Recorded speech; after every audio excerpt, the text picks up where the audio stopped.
بسم اللہ الرحمن الرحیم۔ عبداللہ بن عمرو سے روایت ہے کہ رسول اللہ صلی اللہ علیہ وسلم نے فرمایا، میرے حوض کی مسافت 1 مہینے کی ہے، یعنی اللہ تعالیٰ نے جو حوض کوثر مجھے عطا فرمایا ہے وہ اس قدر طویل و عریض ہے کہ اس کے ایک جانب سے دوسرے جانب تک 1 مہینے کی مسافت ہے، اور اس کے زاویے یعنی گوشے بالکل برابر ہیں۔ اس کا مطلب بظاہر یہ ہے کہ وہ مربع ہے، اس کا طول و عرض یکساں ہے،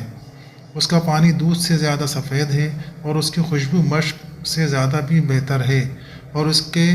کوزے آسمان کے تاروں کی طرح ہیں۔ غالباً اس کا مطلب یہ ہے کہ آسمان کے ستارے جیسے حسین اور چمکدار ہیں، اور ان کی کثرت کی وجہ سے جس طرح انہیں گنا نہیں جا سکتا، اسی طرح میرے حوض کے کوزے بھی بے شمار اور حسین اور چمکدار ہیں۔ جو اس کا پانی پیے گا وہ کبھی پیاس میں مبتلا نہیں ہوگا۔